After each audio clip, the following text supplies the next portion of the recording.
네, 안녕하세요. 반갑습니다. 초등 사이다입니다. 오늘은 욕을 입에 달고 사는 아이들에 대한 이야기 해 보겠습니다. 자, 요즘에 욕하는 아들 많이 있죠. 예. 설마 우리 아이는 아니겠지라고 생각하실 수 있겠지만 대부분의 아이들이 욕을 하고 있습니다. 21년 학교폭력 실태 조사에 따르면요, 초등학생의 학교폭력 유형 중에 42.7% 가장 높은 비중을 차지하는 것이 바로 언어 폭력이었습니다. 아이들이 자기도 모르게 습관처럼 욕이 입에 붙어서 사용하는 경우가 점점 늘고 있고요. 상대방에게 욕을 하는 경우도 있지만 자신의 감정을 혼잣말로 표현할 때도 자주 욕을 사용하고 있습니다. 이미 10년 전부터 매년 청소년 언어 실태 통계 자료라는 것이 있는데요. 학급의 90% 이상의 아이들이 매일 1회 이상 비속어 및 욕을 사용한다고 응답했습니다. 욕을 사용하는 아이들이 늘어난 이유가 뭘까요? 욕은 욕하는 환경에 노출될수록 그 습관화되는 속도가 빨라집니다. 주기적으로 아이들의 스마트폰을 확인하시고요. 아이 스마트폰으로 유튜브 접속해 보시면 알고리즘으로 연결돼서 자연스럽게 우리 아이가 평소 즐겨보는 관련 영상들이 올라올 겁니다. 살펴보시고 표현에 있어서 저급하거나 아이들이 사용하면 좋지 않은 단어들을 사용하는 유튜버 채널은 보지 않도록 꼭 관리를 해 주셔야 됩니다. 자, 짜증이 나거나 화가 날 때 이렇게 감정이 좋지 않으면 욕을 하는 아이들이 있어요. 이거 어떻게 하면 고칠 수 있을까? 음, 감정 표현이 욕으로 습관화된 아이들의 경우 내면에 있는 어떤 공격성을 표출하는 기회가 만족스럽지 못한 것이 원인이 될 수가 있어요. 누구나 내면에 공격성이 있고요. 그러한 공격성은 적절한 수준으로 표출이 되어야 됩니다. 그런데 그렇지 못한 경우에 욕을 통해서 공격 충동을 해소하는 거죠. 이런 충동을 해소하는 놀이로 뭐 젠가 같은 막대 원목을 이렇게 쌓아놓고 한 번에 무너뜨리는 것도 도움이 됩니다. 물론 이제 본인이 쌓아놓고 무너뜨리게 해야 하고요. 종이를 몇 개 이렇게 구겨가지고 던져서 쓰레기통에 꼴이 나게 하는 것. 예. 또는 작은 물건을 세워놓고 이 구긴 종이를 던져서 넘어뜨리는 과정. 이런 것도 공격성 해소에 도움이 됩니다. 이 공격성이 해소되면 감정 표현에 있어서 거친 표현을 하지 않도록 스스로 조절하는데 이전보다 훨씬 더 수월해집니다. 그리고 스포츠 활동, 운동 활동도 이러한 공격성을 해소하는데 상당히 많은 도움이 돼 주고요. 자, 어떤 아이들은 이렇게 대놓고 욕은 못하지만 이제 공책이나 일기장 같은 데다가 적기도 합니다.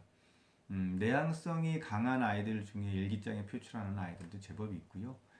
어머님들이 보통 사춘기 초등학생의 일기장을 보고 많이 놀라시죠. 일기장 안에 어떤 화난 감정이나 분노를 이제 욕으로 도배해 놓는 이제 그런 경우가 있는데 더구나 그 대상이 다름 아닌 엄마일 때 우리 아이가 나한테 이런 욕을 적어놓다니.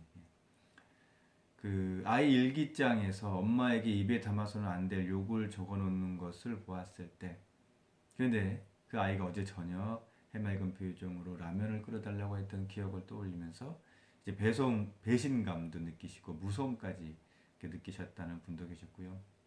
자, 일기장에 그렇게 욕을 적어놓는 아이, 특히 엄마에 대한 욕을 적어놓는 아이 괜찮은 건가? 여기서 말하는 일기장은요, 학교에서 선생님한테 검사받는 그런 일기장이 아니죠. 정말 아이 혼자만의 내면을 기록해서 적어놓는 그런 비밀 일기장을 말하는 거죠. 비밀 일기장은요, 아이들의 무의식의 대변자라고 생각해 주시는 것이 좋습니다. 호기심으로 아이 비밀 일기장을 보시는 것은 자제하시는 것이 좋고요. 일기장 내용에 전이되어서 엄마 감정을 어디에 두어야 할지 이제 혼란스러워지는 경우도 많아요. 사춘기 아이의 비밀 일기장에 욕이 적혀 있다고 해서 이렇게 큰일 날 것처럼 불안해하실 필요까지는 없습니다. 단 일기 기록의 횟수에서 분노가 지속적으로 표출된 경우에는 유의 깊게 살펴볼 필요가 있지만 일기장이 한두 번 이렇게 감정에 격해서 적혀있는 욕에 대해서는 그렇게 크게 매몰되어 있지 않으셔도 됩니다. 그보다는 평소 아이의 행동과 감정 상태에 더 관심을 가져주시는 것이 좋겠습니다. 자, 또래 이제 친한 친구들끼리 일상에서 아무렇지도 않게 장난하듯 욕하는 아이들이 있죠. 이제 그런 경우는 어떻게 해야 되는가? 4학년에서 6학년이 되면 또래 문화가 형성됩니다. 또래 친구들과의 동질감도 느끼고 싶어서 욕을 이제 따라하는 경우도 많고요. 이때는 서로 욕을 주고받아도 감정이 상하지 않고 오히려 친밀감을 느끼죠. 또래 언어 자체를 일일이 다 막을 수는 없습니다. 어느 정도는 모른 척 또 넘어가실 필요도 있어요. 또래 애들이 좀 엄마가 느끼기에 지나치게 욕을 자주 하는 아이들이다. 이제 카톡 같은 거 보면 거의 뭐 욕으로 계속 서로 대화를 주고받는다. 그럴 때는 이 욕의 관점을 두시기보다 이 아이들이 모여서 어떤 놀이를 함께 하는지에 중점을 두고 살펴보실 필요가 있어요. 자기들끼리는 놀이라고 생각하지만 자기 그룹 친구가 아닌 다른 친구에 대한 비방이나 장난을 하는 경우가 있는데 이는 학교 폭력과 연관되는 경우가 많습니다.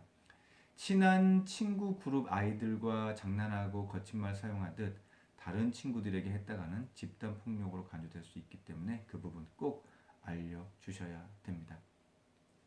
자, 형제나 친구들 간에 이렇게 다투다가 아이가 욕을 했다. 이럴 때는 어떻게 훈육을 하면 좋을까? 일단은 단호한 어조로 무게감 있게 말을 해 주시는 거예요. 방금 너가 한 말은 욕한 거야. 그런 표현을 사용하면 안 돼. 라고 말해줍니다. 그 뒤에 아이가 이제 진정하도록 공감적 표현을 해주는데요. 이때는 목소리 톤을 차분하고 자상하게 그래 어떤 일이 있었길래 그렇게 화가 난 거였니? 그러면 아이가 이런저런 이유를 말합니다. 그때 공감 표현을 해줄 때 한 번 더 확인 다짐을 해줍니다. 아 그래서 그렇게 화가 난 거였구나. 그런데 그래도 욕하는 건 안 되는 거야. 일단 자신이 화가 난 걸 인정받고 나면 마음이 좀 풀립니다. 그 뒤에 말을 해 주세요.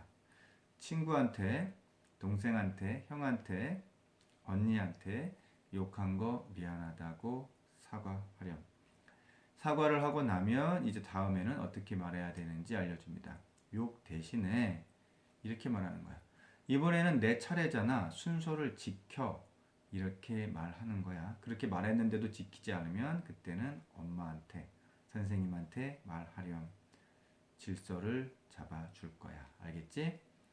이렇게 단호함, 공감, 그리고 중요한 마지막 방법 제시의 흐름으로 훈육하시는 과정이 좋습니다. 보통 단호하게 혼내시는 것까지만 하고 멈추시는 경우가 많은데요. 그러시지 말고 어떤 연으로 화를 내게 됐는지 그리고 그 다음엔 어떻게 말을 해야 되는지까지 알려주실 필요가 있습니다. 자, 이렇게 욕하는 아이를 이제 혼내다 보면 이제 훈육하다 보면 사실 부모님도 감정이 올라와서 이제 대응하기가 참 어려우시죠. 또 그 와중에 아이가 말대꾸 비슷한 것을 하게 되면 하고 올라오시죠. 예, 부모로서 또 교사로서 교육적 일관성을 유지하는 건 참 어렵습니다. 다양한 변수도 많고 또 그날그날 몸 컨디션이나 주변 상황에 따라 어찌 해야 할지 모르겠는 순간들도 수시로 생기고요. 그래도 잊지 마셔야 할 것이 있습니다. 자녀가 타인에게 욕을 하는 걸 그냥 말이라고 생각하시면 안 됩니다. 타인을 직접적으로 때린 폭력으로 여기시고요. 타인 비방과 욕은 항상 단호한 일관성을 유지하도록 노력하시는 것이 좋습니다. 보편적이고 논리적인 주장이 아닌 감정을 욕을 통해서 문제를 해결하려는 시도를 할 때 기다리거나 망설이지 마시고 그건 잘못된 것이라는 이야기를 꼭 해주실 필요가 있습니다. 자, 아이가 학교나 학원에서 욕을 하는데 집에서는 전혀 모르는 경우도 있죠. 네, 많아요. 나중에 우리 아이가 그랬다는 사실을 알고 충격을 받으시죠. 정말 착한 우리 아이가 욕을 하고 다닌다는 사실을 받아들이시기 어렵습니다. 그리고 결국에는 상대방 아이가 우리 아이를 자극해서 그럴 수밖에 없었을 거라고 생각하기도 하셔요. 단순하게 생각하시면 됩니다. 욕을 했고 욕은 폭력입니다. 폭력은 용납되어서는 안 되는 상황이고요. 욕한 우리 자녀를 이해하려고 애쓰시지 말고 훈육을 하셔야 됩니다. 적절한 훈육이 없을 때 욕은 습관이 되고 고착화돼요. 아이들이 욕을 하는 상황은 다양합니다. 그런데 절대 그냥 지나가면 안 되고 반드시 훈육을 하고 지나가야 되는 그런 경우가 있습니다. 언제냐면 엄마, 아빠 또는 자신을 평소 돌봐주시는 할머니, 할아버지께도 대놓고 욕을 스스럼 없이 하는 아이들. 예, 그런 그런 아이들. 또 말뿐 아니라 이렇게 손가락으로 하는 욕 있죠. 예, 그것도 습관처럼 보이기도 하는 아이들이 있어요. 또는 욕은 아니더라도 빈정거리듯이 말하는 경우도 있습니다. 이러한 상황이 방치되면 이제 청소년이 되어서 부모나 조부모를 신체적으로 때리는 경우도 발생합니다. 그리고 사실 통계상으로도 상당히 많습니다. 어릴 때부터 어른에게 함부로 말하고 욕하는 건 절대 그냥 넘기지 마시고 훈육과 함께 아이가 실질적으로 체감할 수 있는 벌을 주시는 것도 필요합니다. 부모에게 욕을 한 경우 당분간 용돈을 주지 않는다던가 좋아하는 어떤 놀이 또는 장난감을 일정 시간 동안 사용하지 못하게 하시는 거예요. 자신을 양육하는 어른에게 욕하는 경우는 그냥 훈육으로만 끝내서는 별 효용이 없는 경우가 많습니다. 실제로 욕을 한 자신에게 불이익이 된다는 것을 알게 되었을 때 그제야 스스로를 조절할 필요를 느끼게 됩니다. 자, 욕구 조절이 잘 안 되는 아이, 분노 조절이 잘 안 되는 아이, 충동적인 아이, 감정 조절이 잘 안 되는 아이, 대부분의 그 시작이 자신이 마음대로 욕하거나 거친 표현을 했을 때 그 누구도 단호하게 훈육하는 사람이 없을 때 습관이 되고 고착화됩니다. 훈육이라는 건 감정 섞인 표현으로 언성을 높이는 것을 의미하지가 않아요. 언성을 높이지 않아도 말과 표정 자체에 무게감이 있을 때 아이들에게 훈육으로 다가갑니다. 한없이 받아줄 때와 훈육을 해줄 때를 잘 구분하시길 바라고요. 자녀가 욕을 할 때는 훈육을 해야 할 시간임을 잊지 않으셨으면 좋겠습니다. 네, 초등사회자는 초등학부모님들과 함께합니다. 오늘도 내일도 뚜벅뚜벅 걸어가겠습니다. 감사합니다.